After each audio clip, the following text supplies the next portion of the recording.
15 வருஷமா இருண்டு கிடந்த இந்த 18 பட்டி கிராமத்துக்கும் இன்னைக்கு தான் விடிவு காலம் வரப்போகுது. பாருங்க கூட்டத்தை. ஆமாமா, சின்ன கவுண்டர் வராருன்னா சாதாரண விஷயங்களா ஐயா?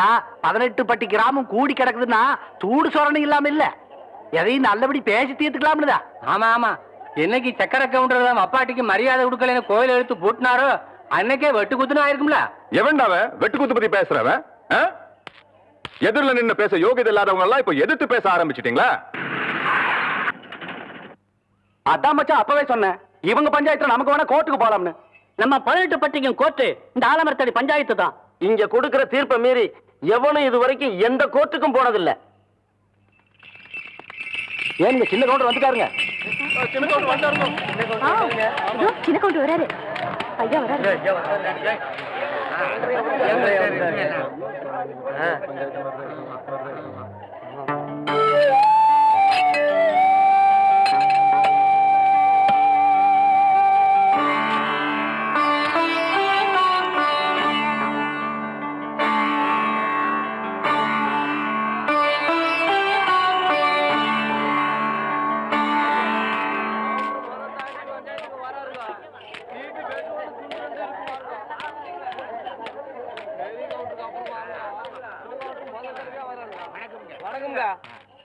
எல்லாருக்கும் வணக்கம். தலைமுறையா நீங்க எங்க குடும்பத்துக்கு கொடுத்துக்கிட்டு வந்த கௌரவத்தை இப்ப எனக்கும் கொடுத்திருக்கீங்க. 18 பட்டி ஜனங்களை என் மேல வச்சிருக்கிற மரியாதையும் நம்பிக்கையும் காப்பாத்துவேன். நீதி நேர்ம தர்மம் தவறாம தீர்ப்பு சொல்லுவேன்னு நான் பிறந்த அண்ணு மேல சத்தியமா சொல்றேன்.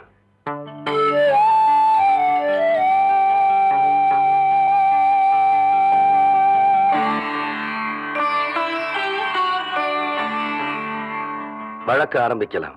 உங்களுக்கு தெரியாதுல்ல தம்பி, 15 வருஷத்துக்கு முன்னாடி பண்டிக்கார மாகாளியம்மன் கோயில் கட்டணும்னு சொல்லி உங்க அப்பா தலைமையில கூடி முடிவெடுத்து ஒரு கோவிலையும் கட்டி முடிச்சோம். கோவில் கும்பாபிஷேகத்தன்னைக்கு கோவில் கட்டி இருக்கிற இடம் இந்த அம்மாவுக்குத்தான் சொந்தம்னு சொல்லி கும்பாபிஷேகத்தையே தடுத்து நிறுத்தி போட்டாரு உங்க மச்சான். கும்பாபிஷேகத்தன்னைக்கு சக்கர கவுண்டர் அந்த கோயிலையே பூட்டி போட்டு போயிட்டாரு தம்பி. ஏன் என்னன்னு கேட்டா, சங்கரபாண்டி வாத்தியாரு அந்த நிலத்தை இந்த நரசம்மா பேருக்கு கரையம் பண்ணி கொடுத்துட்டாருன்னு சொல்றாருங்க. ஆனா அது புறம்போக்கு நிலம் தம்பியோ. யோ அதாயா பிரச்சனையே, அது முடிவாக எப்படியா புறம்போக்குனாலும் சொல்லலாம். அடா அது உங்க நிலமாவே இருக்கட்டும். கோயில் கட்டி முடிச்சதுக்கு அப்புறம் சொந்தம் கொண்டாடுற தப்பு இல்லையா? இத பாருங்க தம்பி, பஞ்சாயத்துல நாங்க உங்களுக்கு நிலம் வாங்கி தரோம், அதை நீங்க வாங்கிங்க. எங்களுக்கு எங்க நிலம் தான் வேணும். வேணா அந்த கட்டின கோயிலை தோண்டெடுத்து வேற இடத்துல வச்சுக்கோங்க. பசு பால் கொடுக்குங்கிறதுக்காக கொம்புல கறந்தா பால் வராது, மடியில தான் கறக்கணும். அதே மாதிரி சாமி எல்லா இடத்துல இருந்தாலும் கும்பிடுறதுக்குன்னு ஒரு இடம் வேணும். அதுக்கு பேரு தான் கோயில். அதை தூக்கி வச்சு விளையாடுறதுக்கு மனுஷனுக்கு சக்தி கிடையாது. அதுல போய் நாம தகராறும் பண்ணக்கூடாது. யோ நாங்க ஒண்ணு தகராறு பண்ண வரலையா? யார் பார்த்து என்ன பேச்சு பேசுறான்?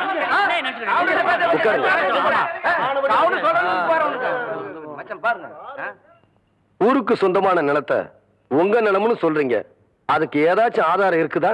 இருக்கு. டேய், அந்த இடம் இவ பேர் தான் இருக்குங்கிற கிரைய பத்திரத்தை கொடுற. படிக்கட்டும், வேடிக்கை பாரு. இந்தா படிச்சு காட்டியா? படிங்க அண்ணே. கோவை ஜில்லா காரைமடை பஞ்சாயத்து முல்லைப்பாளையம் கிராமத்தை சேர்ந்த சுப்பிரமணியன் புதல்வரான சங்கரபாண்டி எழுதி கொடுத்த கிரைய பத்திரம். மேற்படி பஞ்சாயத்தில் கிழக்கே வல்லமலை அடிவாரத்திலிருந்து தெற்கே தேவிப்பட்டணம் ஏரிக்கரையை சுற்றி வடக்கே சேத்துமடை ஜமீன் தோட்டம் எல்லை வரை உள்ள 5 வேலி நிலத்தை கோவில் வாழையம்னர் சுந்தரி அம்மாளுக்கு ரூபாய் 20,000 ரொக்கத்துக்கு விற்ற வகையில் முழு தொகையும் ரொக்கமாகவே பெற்றுக்கொண்டேன். இப்படிக்கு சங்கரபாண்டிய வாத்தியார். என்னன்னு சொல்றீங்க? சங்கரபாண்டிய வாத்தியார் கையெழுத்து போட்டு கொடுத்திருக்காரா? ஆமாங்க தம்பி, அவரே போட்டிருக்காருங்க.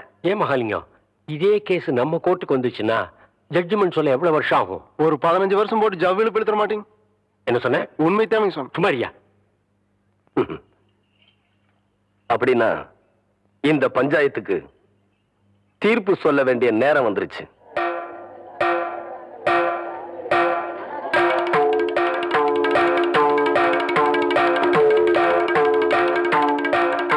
ஆயிரத்தி 1936 வருஷம் சங்கரபாண்டி வாத்தியார் இறந்துட்டாருன்னு உங்க எல்லாருக்கும் தெரியும்.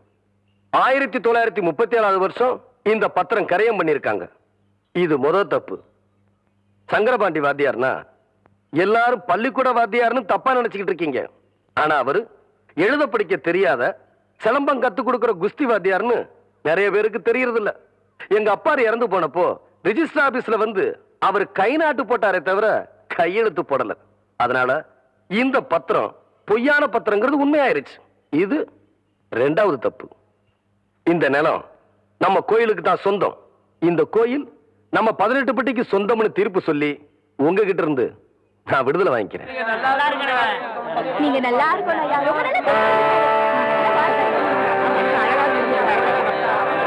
பல வருஷங்கள் நடத்த வேண்டிய இந்த கேஸ இந்த பையன் எப்படிடா 15 நிமிஷத்துல தீர்ப்பு சொல்லிட்டான்? அவரும் உங்களை மாதிரி சம்பளம் வாங்கி வச்சு போட்டு தீர்ப்பு சொல்ல சரிச்சு இல்லைங்களே. படிக்காதவங்களுக்கு எப்பவுமே வெட்டோன்னு தூண்டுறேன்டுங்க. புறப்படலாங்க. தெய்வானா தெய்வானா கொஞ்சம் நில்ல. பெரிய கவுண்டிச்சம்மா விஷப்பாம்பு கடிச்சு அங்க விழுந்து கிடக்குறாங்க. கொஞ்சம் சீக்கிரம் வாயே. இப்ப பெருசு எங்க இருக்கு? கடத்து மேட்ல. ஐயோ ஏக்கோ முதல்ல அந்த லாந்தர் இந்த அம்மா.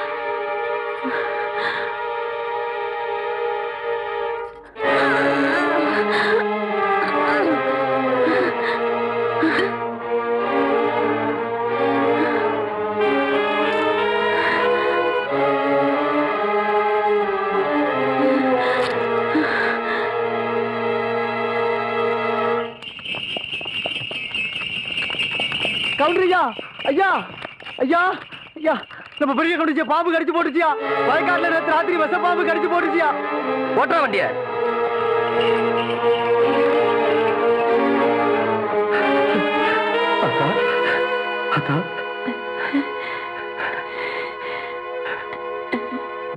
அத்தா எப்படி அத்தா இருக்க?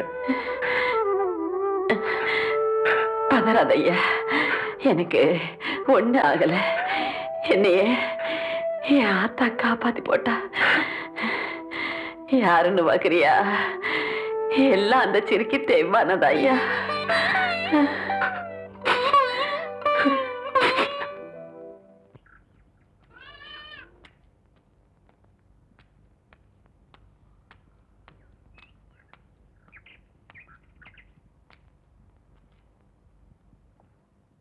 தெய்வான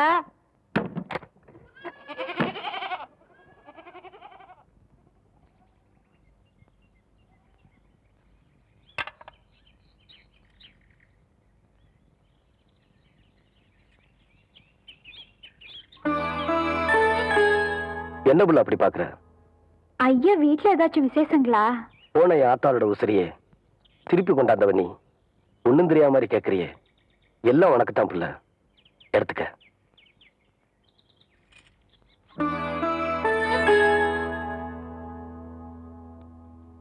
கவுண்டரையா, நீங்க தப்பா நினைக்கலனா நான் ஒண்ணு சொல்லட்டுமா? சொல்லு. 18 பட்டிக்கும் பஞ்சாயத்து பேசுற சின்ன கவுண்டர்னு நாங்க உங்க பெருமை பேசிட்டு இருக்கோம். நீங்க என்னன்னா விலையே பேச முடியாத உங்க ஆத்தா உசுருக்கு விலை பேசிட்டு நிக்கிறீங்களே. இந்தாங்க, இந்த பணத்தை இப்ப நான் உங்களுக்கு தரேன்.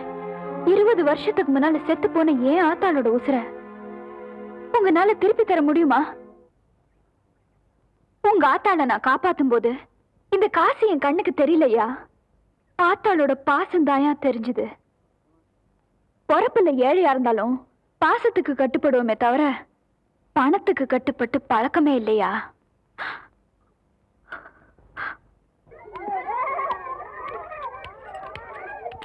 டீச்சரம்மா கொஞ்சம் நில்லுமா. டீச்சரம்மா, பசங்களுக்கு ஆனா ஆவண்ணா நல்லா சொல்லித்தரியான். அக்கண்ணாவுக்கு புள்ளி எங்க வைக்கிறதுன்னு நான் சொல்லி தரட்டா? ஏய், கேக்குறேன்ல. எடுறா கைய. இந்த தொரட்டியால ஆட்டுக்கு இலதலை மட்டும்தான் புடுங்கி போடுவேன்னு நினைக்காத. ஒன்ற மாதிரி தெருநாயங்களோட தலையும் புடுங்கி போடுவேன். ஜாக்கிரதை.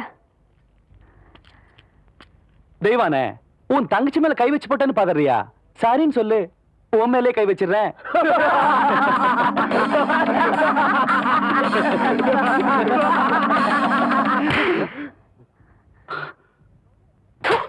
பாடி போலாம்.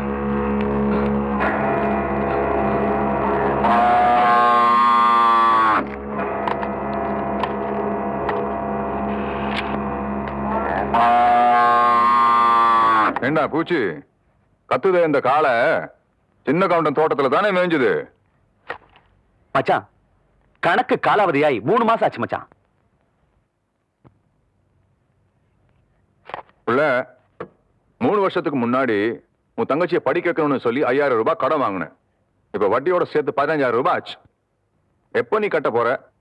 இப்படி திடீர்னு கேட்டா அவ்வளவு பணத்துக்கு நான் எங்க போவேன்? ஏய், நான் உன்னை திடீர்னு கேட்கல. நீ கட்ட வேண்டிய கடன் காலாவதியாகி 3 மாசம் ஆச்சுன்னு கணக்கு சொல்லுது. வாங்கும்போது இருக்கிற அக்கறை கொடுக்கும்போது கூட இருக்கணும் உள்ள. பூச்சி, நீ காலாவதியான கணக்கு எப்படி வசூல் பண்ணுவியோ அதே மாதிரி இந்த கணக்கையும் இவகிட்ட இருந்து வசூல் பண்ணிக்க. என் மச்சான் என்ன சொல்லி போட்டு போறான்னு புரியல. வாங்கின கடனை என்கிட்ட கொடுத்து கழிக்கிறியா இல்ல என் கூட கழிக்கிறியா அப்படின்னு கேட்டு போ சொல்ற.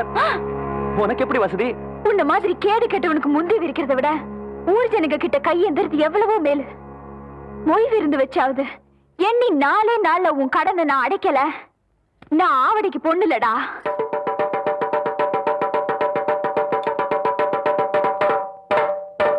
இதனால ஊர் ஜனங்களுக்கு தெரிவிக்கிறது என்னன்னா, அருக்காணி பேத்தி ஆவணமாக தெய்வான சக்கர கவுண்டர் கிட்ட வாங்கின கடனை கொடுக்க முடியாதால பொய் விழுந்து வைக்க சொல்லி இருக்காங்க. அதுக்கு எல்லாரும் வந்து சேர்ந்துருங்க சாமியோ. இந்தப்பா நாங்க 2 பேரு என்னடா 2 பேரு ஓசில சோறு போடுறாங்க. ஓசியில சோறு போடுறாங்க. இந்த அண்டாவாயை திறந்து இந்த பானை வயத்துல 1 வாரத்துக்கு கட்டலான்னு பாக்குறியா? இது மொய் விருந்து. மொய் விருந்தா வீடு வீடா போய் பிச்சை எடுக்கிறதுக்கு பதிலா வீட்டுக்கே கூப்பிட்டு பிச்சை எடுக்கிறது. புரியலையே. அடே, வாங்கின கடனை கட்ட முடியலன்னா ஊருக்காரங்களை கூப்பிட்டு நம்ம விருந்து போடணும். அவங்க சாப்பிட்டு போகும்போது இலைக்கடியில அவங்களால முடிஞ்ச பணத்தை வச்சுட்டு போவாங்க. மான வெக்கத்தை பார்க்காம அந்த எச்ச இலையை எடுத்து போட்டு அந்த பணத்தை எடுத்து வாங்கின கடனை கட்டணும். பாவம், யாருக்குமே இந்த நிலைமை வரக்கூடாது. அந்த தெய்வான பொண்ணுக்கு வந்துருச்சு.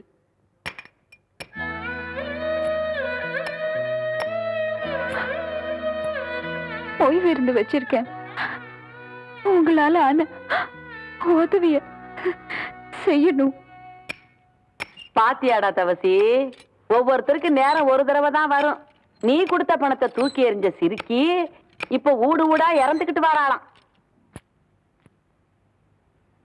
கொடுத்த காசை நோவாம வாங்கி வைக்கிறத விட்டு போட்டு வாங்குற கடனுக்காக வாசலா ஏறி இறங்கிட்டு இருக்கா. கூழ் வச்சு குடிக்கவே வக்கல்லாத கழுத காகரியோட மொய் விருந்து வைக்கிறதுக்கு என்ன பண்ணுவான்னு நினைக்கிற?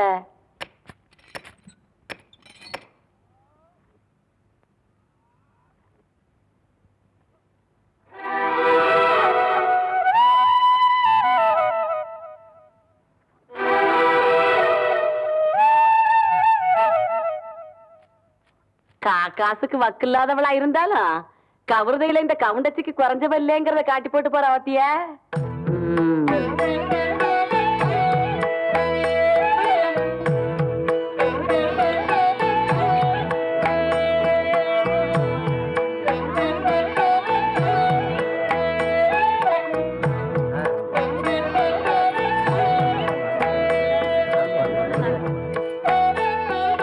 சாப்பிடுங்க. சரிங்க. அம்மா போடுங்க.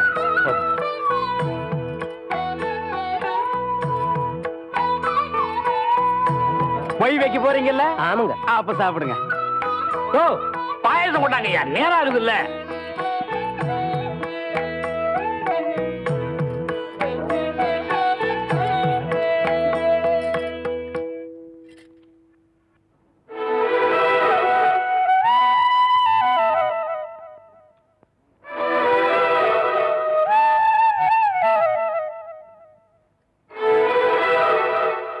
போதும் புள்ள, உப்பு அதிகமா சேர்த்துக்கிட்டா உடம்புக்கு நல்லதில்ல புள்ள.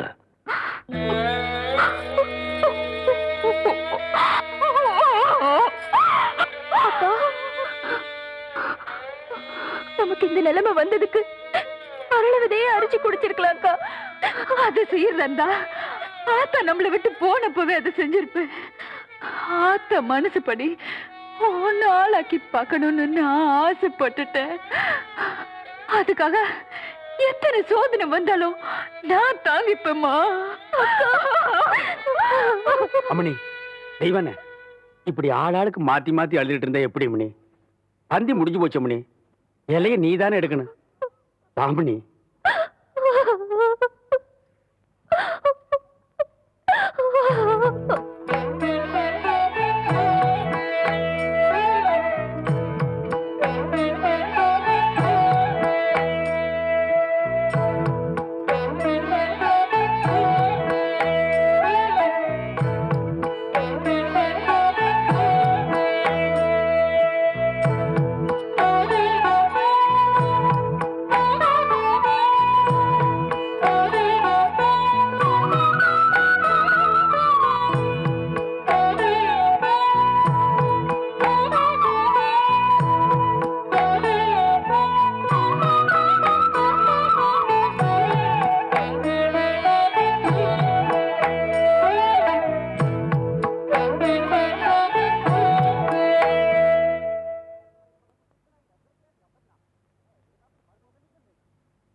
பேசாக்குறத. ஏ பெருசு, நான் மட்டும் உனக்கு மருமகளா வாச்சேன், உன் முதுகெலும்ப பொல பொலன்னு உதித்து நூல்ல கொத்து மாலையா போட்டுக்குவேன், ஜாக்கிரதை. அடியே கோணக்கால சிரிக்கி, கண்ணா பின்னான்னு அலையில கண்ணாமூலி ரெண்டையும் தோண்டி கையில கொடுத்து போடுவேன். ஆமா, எம்பட கண்ண நீ நோன்றியா இல்ல உம்பட கண்ண நான் நோன்றேனான்னு நடக்கிறது நடந்ததுக்கு அப்புறம் பாத்துக்கலாம்.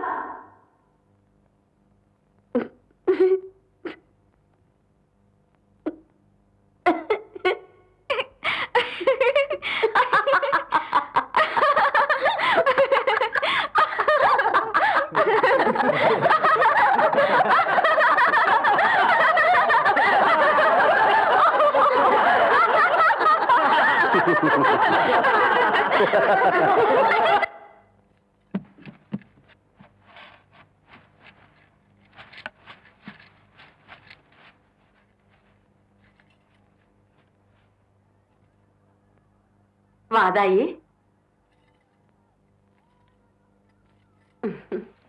என்றா இந்த கிளவி கிடந்து பழச போட்டு தொடச்சுக்கிட்டு இருக்காளேன்னு பாக்குறியா? என்ற வீட்டுக்காரு போனதுல இருந்து இந்த கட்டில 15 வருஷமா கடப்புல போட்டு வச்சிருந்தேன். இன்னைக்கு சொந்த கொண்டாட நீ வந்துட்டியா, அதான் தொடக்கிறேன். இது வாரதாயி, இந்த கட்டில இருக்குதே பரம்பரை பரம்பரையா நம்ம குடும்பத்துக்கு வாரிசு கொடுத்த கட்டில். இதுல நான் தவம் இருந்து பெத்த என் பையன் தவசி மாதிரி நீயும் ஒரு பேர பையனை பெத்து என் கையில கொடுத்து போடு. அதை விட்டு போட்டு உன் சுட்டி தம்பியெல்லாம் இதை காட்டி போடாத. ஐயா, என்ன இந்த வெட்டு வெட்டுறாள? என் பையன் கதி என்ன? ஐயோ தவசி,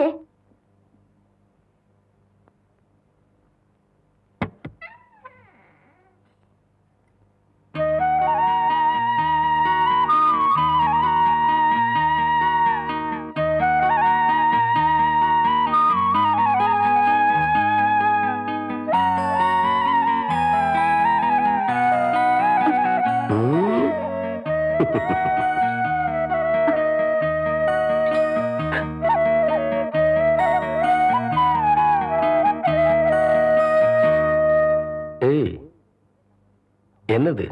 எனக்கு ஒரு நல்ல புருஷனா கிடைச்சா 10 ரூபா காசை இந்த முந்தானேலேயே வாழ்நாள் முழுக்க முடிஞ்சு வச்சு என் புருஷன் கையாலேயே காணிக்கையா செலுத்துறேன்னு அந்த பன்னாரி மாரியாத்தாளுக்கு நான் எந்திருக்கேன்.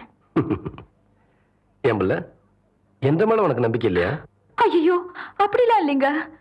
நான் கட்டியிருக்கிற இந்த சேலை, போட்டிருக்கிற நகை நட்டு எல்லாமே உங்க ஆத்தா எனக்கு கொடுத்ததுங்க. எனக்கு என்ன என் தாய் வீட்டு சீதனமா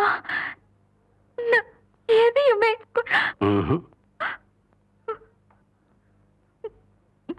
நீயே எனக்கு பெரிய சீதனம். நீ சொல்ற ஒன்ற தாய் வீட்டு சீதனம் ஏற்கனவே என்கிட்ட இருக்கு.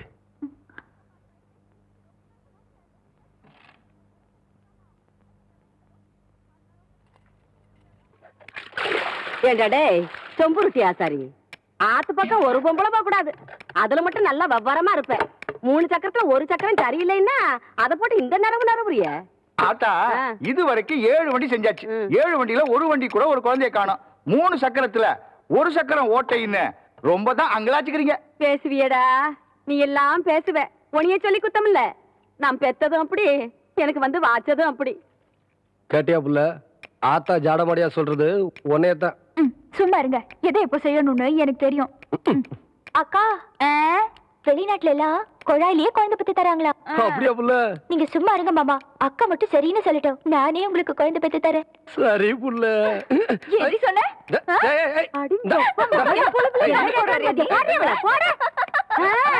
ரொம்ப நாளாவே அவளுக்கு அவன் மேல ஒரு கண்ணடி.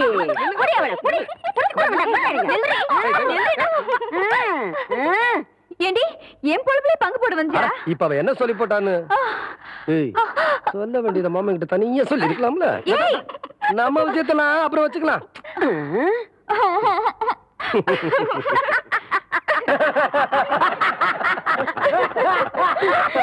எப்படியோ எனக்கு பேர வந்தா சரிதான் என்ற சம்பு. நம்ம ஊர் குளம் மீன் கான்ட்ராக்டுக்கு ஏலம் போடுறாங்க. நாளை காலையில எல்லாரும் ஏலத்துக்கு வந்து சேர்ந்துருங்க சாமியோ. ஐயா, சின்ன கவுண்டர் வராருங்க. வணக்கம். வணக்கம். உட்காருங்க. யோ, உனக்கு அறிவு இருக்கா? நெத்தியில பட்டையா நாமத்தை போட்டு முன்னாடி உட்கார்றிய உன்னை பார்த்துட்டு யாராவது ஏலம் கூறுவாங்களா? நீ எல்லாம் பின்னால உட்கார வேண்டிய ஆளு. எந்திரியா அபசகரம் முடிச்சு போப்பா. எங்க ஏலம் ஆரம்பிக்கலாமா? நம்ம குளத்தோட மீன் கான்ட்ராக்ட ஒரு வருஷத்துக்குன்னு சொல்லி 5 ரூபாய்னு ஆரம்பிக்கிறேன். ஏலம் 5 ரூபா, 4000 ரூபாய். ஐயா நீங்க ஏலம் எடுக்கிறீங்க, அதனால கொஞ்சம் படிப்படியா குறைச்சிட்டு வரலாம்.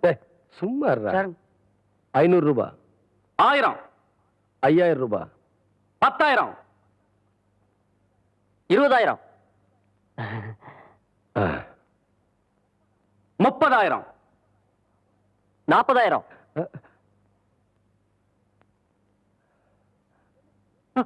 என்ன இதுக்கு மேல நீ கூற போறியா? ஐயோ அப்படி போடு. வாழ்க்கையில பல்லு விளக்குறதே கிடையாதா? நல்ல வேலை குளத்தோரமா போய் தும்மி இருந்த, பூரா மீன் செத்து இருக்கும். 50,000.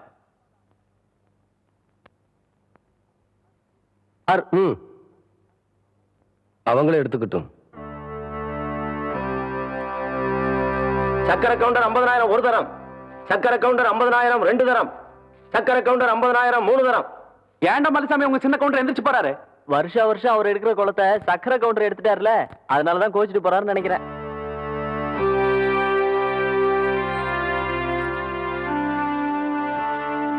என்ற ஏலத்துல போட்ட கணக்கு ஏடாகுடமா முடிஞ்சு போச்சேன்னு பாக்குறீங்களா? அவன் ஏலத்துல விளையாடினது என் காசோட மட்டும் தான். நான் விளையாட போறது அவன் கௌரவத்தோட. மலைச்சாமி, விஷயத்தை நான் சொல்றேன். விடியதுக்குள்ள விசுவாசத்தை நீ காட்டு.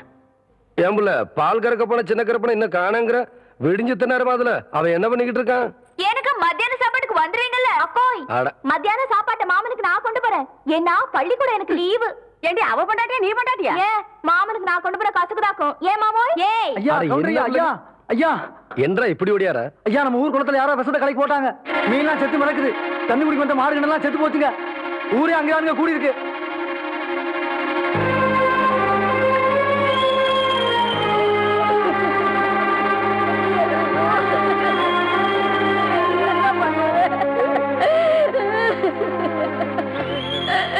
ஐயோ ஐயோ ஐயோ ஐயா, பெத்த நாய் மாதிரி எங்க குடும்பத்துக்கு சோறு போட்டுச்சு. இப்படி அநியாயமா சாக கிடக்கு. இனிமே நாங்க என்ன பண்ண போறோம்னு ஒண்ணும் புரியலையா ஐயா?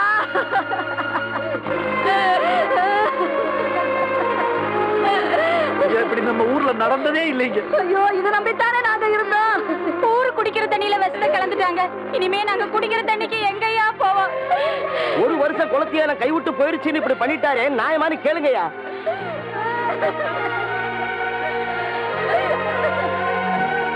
என்னையா பாத்துக்கிட்டு இருக்கீங்க? குடும்ப பகையை மனசுல வச்சுக்கிட்டு நாங்க ஏலம் எடுத்த குளத்துல விஷத்தை கலந்துட்டாரு, நியாயமான அவரே கேளுங்கயா. கவுண்டரே, நேத்து உங்களுக்கு ஏலம் கிடைக்கலன்னு கோச்சிட்டு போன நீங்க இப்படி ஒரு காரியத்தை செய்வீங்கன்னு நாங்க எதிர்பார்க்கவே இல்லை. ஐயா ஐயா ஐயா யோ, யாரு மேலயா பழி போடுறீங்க? இந்த சின்ன கவுண்டர் ஐயா குடிக்கிற தண்ணியில விஷத்தை கலந்துட்டாரு. எலும்பில்லாத நாக்க வச்சு எப்படி வேணாலும் மடக்கி பேசுறீங்களா? கவுண்டர், நான் சொல்லல இந்த கூட்டத்தை நம்பாதீங்கன்னு.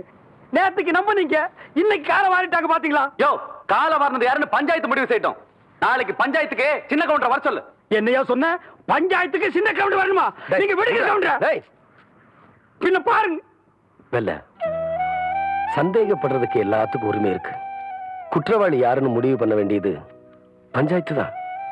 அந்த பஞ்சாயத்துக்கே நாம மரியாதை கொடுக்கலனா நல்லா இருக்காது. பஞ்சாயத்துக்கு ஏற்பாடு பண்ணுங்க.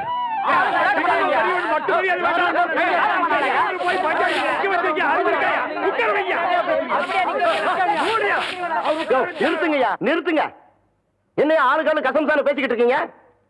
என்னடா பஞ்சாயத்து தலைவரா உட்கார வேண்டியவர் நிக்கிறாருன்னு பாக்குறீங்களா? இவர் அந்தஸ்துக்கு சக்கரை கவுண்டர் ஒண்ணும் குறைஞ்சவர் இல்லையா? அவர் வர்ற வரைக்கும் இவர் நின்னுதான் ஆகணும். ஊர் ஊரா சொல்லுது கவுண்டர் தான் வசத்த கலந்தாரு. நீ என்ன உட்காந்து வாங்குற? யோ நிறுத்தியா? எங்களுக்கு தெரியாதா? ஐயா, இதெல்லாம் சின்ன கவுண்டர் தோட்டத்தை மறந்துட்டா பாத்தாங்க. குளத்துல இருந்து தாங்க எடுத்தோம். பிரசிடண்ட் ஐயா சார்ஜிங் இருக்கு. இது எங்களால நம்ப முடியாதுங்க.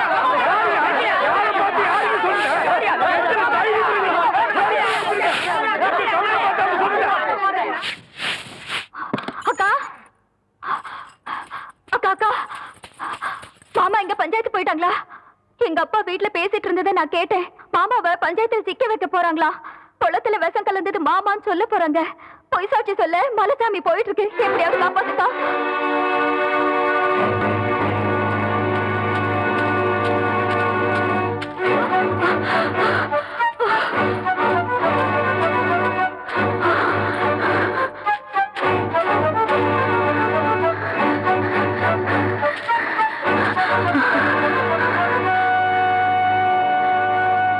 மலைசாமி, வளர்த்த கடை மாறல வயற மாதிரி உன் ஆளாக்கி பார்த்த குடும்பத்தையே பாழாக்க நினைக்கிறியே, இது உனக்கே நல்லா இருக்கா? காண்டுக்கு ஆசைப்பட்டு கவுண்டர் கௌரவத்து மேலே கை வைக்க பாக்குறியா? உண்ட வீட்டுக்கு ரெண்டகம் பண்ணிராத. கேவலம் ஆடு மாடு மேய்ச்சிட்டு இருந்த நீ திடீர்னு ஒரு நாள் கவுண்டச்சி ஆயிட்டான்னு எனக்கே புத்தி சொல்ல வந்துட்டியா? படிச்சவனுக்கு என்ன மரியாதை கொடுக்கணும்ன்றது உன் புருஷனுக்கு தெரியல. அது என்னன்னு புரிய வைக்கிறதுக்கு தான் இப்ப நான் போய்கிட்டு இருக்கேன். மலைசாமி, நீ தங்கத்துக்கும் தகரத்துக்கும் வித்தியாசம் தெரியாம போயிட்டு இருக்க. அவர் மகுடம் சுடாத மவராச மாதிரி ஒரு ஈ எறும்பு கூட தீங்கி நினைச்சது இல்ல. அவருக்கு எதிரா பொய் சாட்சி சொல்ல போயிடாத.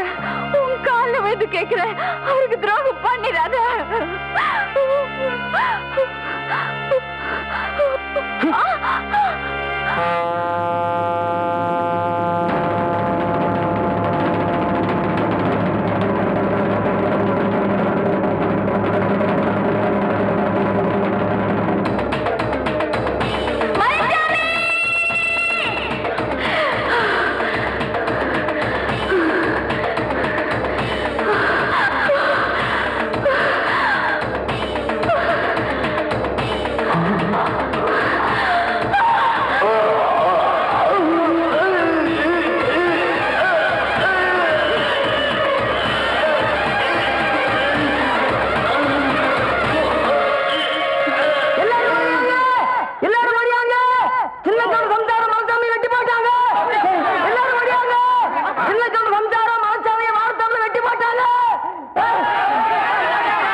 அம்மா, உங்களை பார்க்க உங்க வீட்டுக்காரர் வந்திருக்காரு.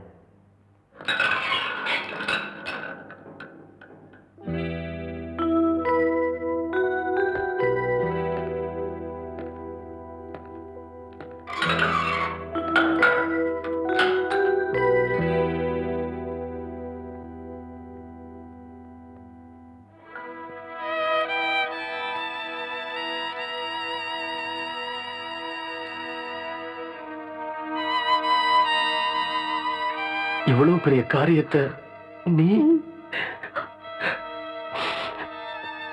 என்ன புள்ள நடந்துச்சு? பஞ்சாயத்துல உங்களுக்கு எதிரா பொய் சாட்சி சொல்றதுக்காக மலைச்சாமி போயிட்டு இருந்தா. எனக்கு எதிரா மலைச்சாமி பொய் சாட்சியா? ஆமாங்க, இதெல்லாம் உங்க மச்சான் சக்கரை கொண்டு செஞ்ச சூழ்ச்சிதாங்க. உங்களை பார்த்து கையெழுத்து கும்பிடுற ஊர் சனுங்க முன்னாடி நீங்க தலை குனிஞ்சு நிக்கணும்னு திட்டம் போட்டதே அவன் தாங்க. அவங்க பேசிக்கிட்டு இருந்ததெல்லாம் கேட்டுட்டு வடிவதாங்க ஓடி வந்து என்கிட்ட சொன்னா.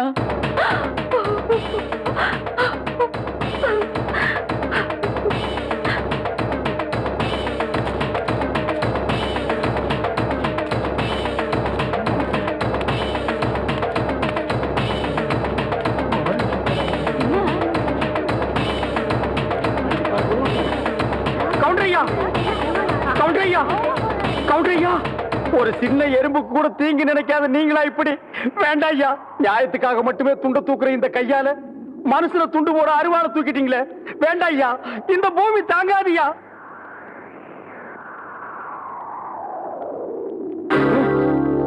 ஐயா வெல்ல, சீக்கிரம் ஒரு பாட கட்டி வை. இல்ல உனக்கு சேர்த்து பாட கட்டுறதுக்கு ஆளுங்களை ஏற்பாடு பண்ணி வை.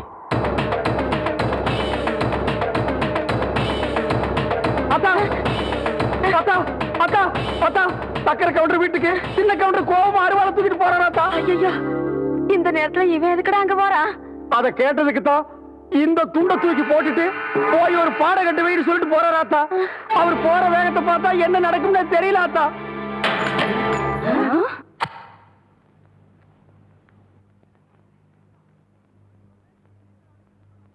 லக்ன பத்திரிகையெல்லாம் படிச்சு முடிச்சாச்சு. பொண்ணுக்கு பொட்டு வைக்கிறவங்க எல்லாம் சட்டு புட்டுன்னு வந்து வைங்க.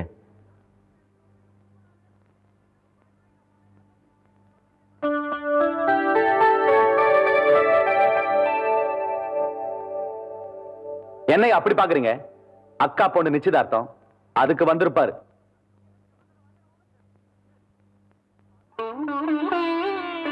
பதினஞ்சு வருஷத்து பகைய மறந்துட்டு கூப்பிடாத வீட்டுக்கு கவுண்டர் காலடி எடுத்து வச்சிருக்காருன்னா அதான் ரத்த பாசம். அதான் சின்ன கவுண்டரு.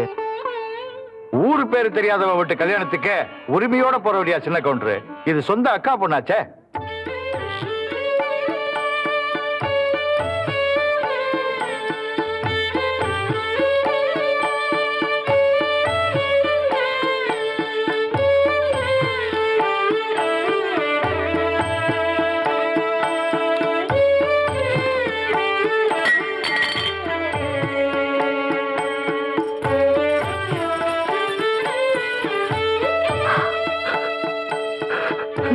மாமா, நீங்க எங்க வரமாட்டீங்களோன்னு நினைச்சேன்.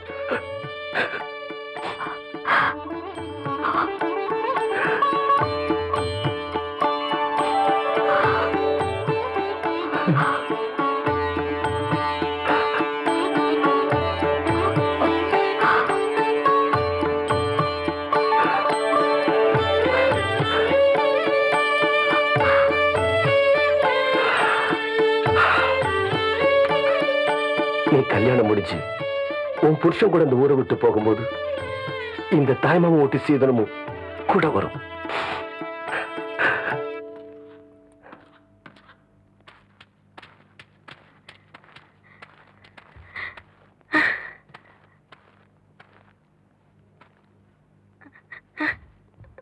என்னத்த அப்படி பாக்குற? நான் உன் பிள்ளையாச்சே, ஆத்திரத்தோட தான் போனேன். ஆசீர்வாதம் பண்ணி போட்டு வாரு.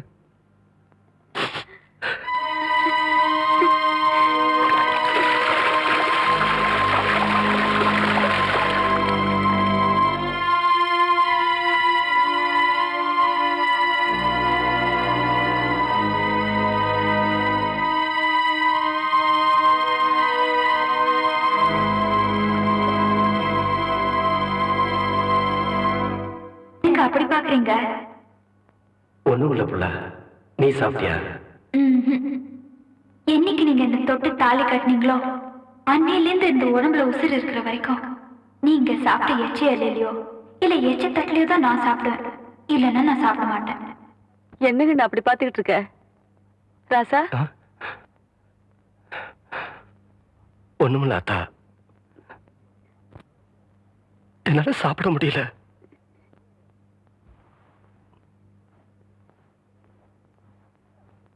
தவசி, தவசி,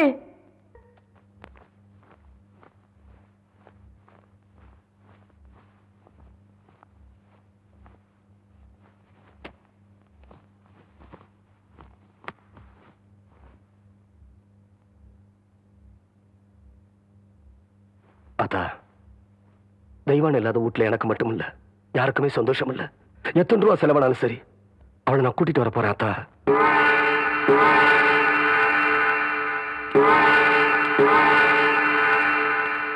டேய், பஞ்சாயத்துல ஒருத்தர் மேல குத்தம் இருந்தா அது தீர்றதுக்கு முன்னாடி ஊரை விட்டு போக கூடாது இல்லையா? என்னடா சின்ன கவுண்டர் போறாருன்னு பாக்குறியா? போன தடவை தான் போலீஸ் கோர்ட்டுன்னு போயிட்டு வந்துட்டாரு. இந்த தடவை போறதா இருந்தா வீட்டுல இருந்து யாராச்சும் கூட்டிட்டு வந்து பஞ்சாயத்து திணையில உட்காத்தி வச்சுட்டு தானே போவாரு. ஆமா ஆமா, அந்த சட்டத்தை போட்டதே அவர் தானே.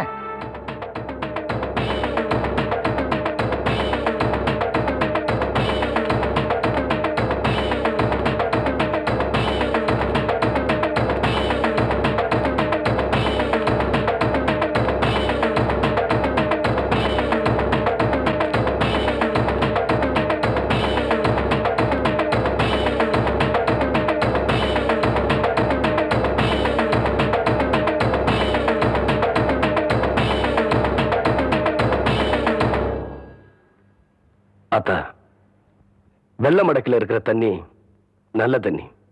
அந்த மடக்கையில் இருக்கிறது நான் விஷம் கலந்தது அந்த ஊர் ஜனங்களா சொன்னாங்களே அந்த தண்ணி. பொழுது சாயறதுக்கு முன்னாடி நான் திரும்பி வந்துட்டேனா நல்ல தண்ணிய குடி. அப்படி நான் வரலனா நீ ஏன்டா மறுவுற? ஆத்தா நான் இருக்கிறேன்ல, நீ தைரியமா போயிட்டு வா, நான் பாத்துக்கிறேன்.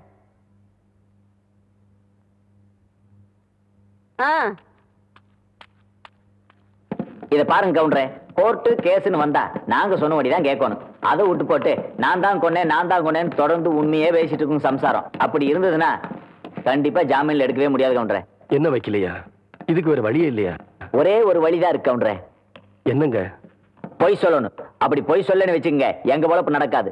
அப்படி பொய் சொல்ல மாட்டேன், உண்மையை தான் சொல்லுவேன்னு சொன்னா உங்க பொண்டாட்டி ஜாமீன்ல எடுக்க முடியாது. அவங்க ஜாமீன்ல வர்றதும் வராதும் அவங்க கையில தான் இருக்கு. அதனால அவங்களே போய் பாருங்க.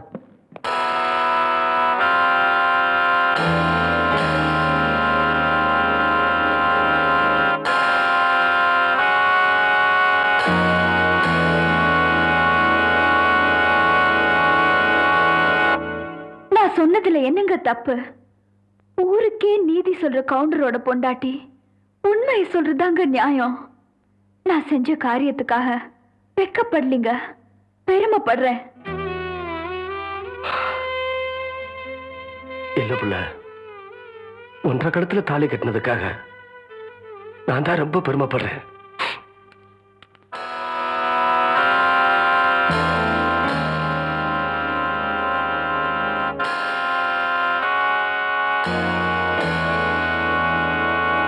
இப்ப நடந்துட்டு இருக்க இந்த கேஸ்ல முக்கியமான பிரச்சனை என்னன்னாக்க, தம்பி கொஞ்சம் நில்லுங்க.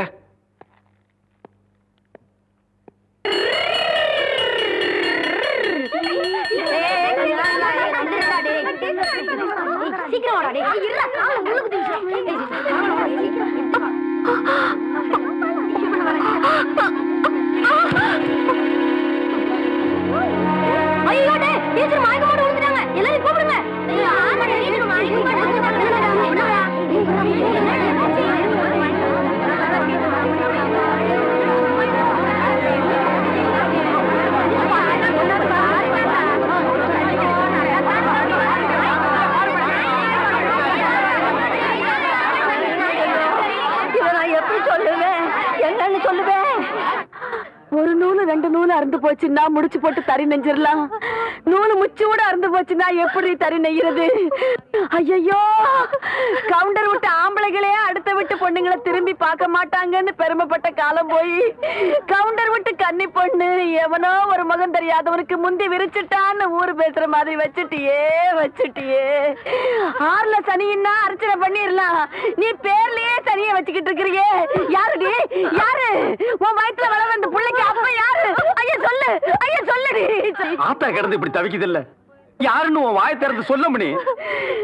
வழி தவறி நடந்தாலே என் மகன் ஒத்துக்க மாட்டான். நீ இப்படி மர தவறி போய் வந்து நிக்கிறியே, இது அவன் எப்படி தாங்க போறான்? நான் என்ன பண்ணுவேன்? இத நான் என் பிள்ளைகிட்ட எப்படி சொல்ல போறேன்? என்னாச்சு? என்ன நடந்தது ஆத்தா? என்ன நடக்கல? உரம் பாஞ்ச 1.5 உடம்பு ஓடாகிற மாதிரி ஒரு காரியத்தை செஞ்சு போட்டு வந்து நிக்கிறாளே, இத நான் உங்ககிட்ட எப்படியா சொல்ல போறேன்? கவுண்டரையா, பள்ளி பொண்ணு உண்டாயிருக்கையா.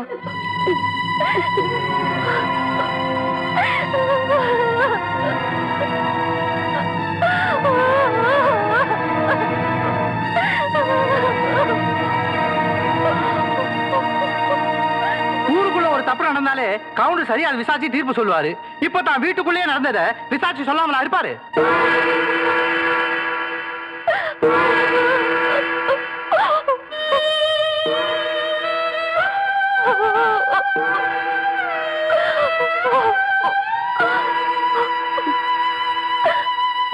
அவ வயித்துல வளர்ற குழந்தைக்கு அப்ப நான் தான்.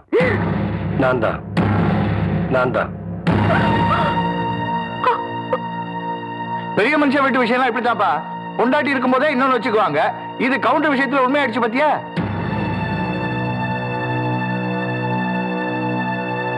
வீட்டுல பொண்டாட்டி இருக்கும்போது கொழுந்தியா கிட்ட காதை புடிச்சு விளையாடினாரு. பொண்டாட்டி வேற ஜெயிலுக்கு போயிருச்சா, கவுண்டர் வேற விதமா விளையாட்டாரு போல இருக்கு. ஆட வெள்ளையும் சொல்லையும் வெறும் வேஷம் தாயா. வெப்பாட்டி வச்சுக்கிறவன் தான் பெரிய மனுஷன் ஆகி போச்சு பாத்தியா. இது என் வீட்டு விஷயம். இதுக்கு மேல யார் பேசினாலும் நல்லா இருக்காதுன்னு நினைக்கிறேன். வாவுல உள்ள போலாம். டேய் தவசி நில்றா. அவளை எப்படி பாத்துக்கணும்னு எனக்கு தெரியும். இந்த வீட்டு கௌரவத்தை காப்பாத்துறதுக்காக ஒருத்தனை வெட்டி போட்டுட்டு ஜெயிலுக்கு போனாலே அவதான்டா என் புள்ள. அவ காப்பாத்துற கௌரவத்தை தெருவுல கொண்டாந்து நிறுத்திட்டியே. நீ எனக்கு பிள்ளையும் இல்ல, நான் உனக்கு ஆத்தானும் இல்ல, இந்த வீட்டுல உனக்கு இடமும் இல்ல. போயிரு. அத்தா இன்னொரு தடவை என்ன ஆத்தானு கூப்பிடாத, என் மூஞ்சில முழிக்காத. போயிரு.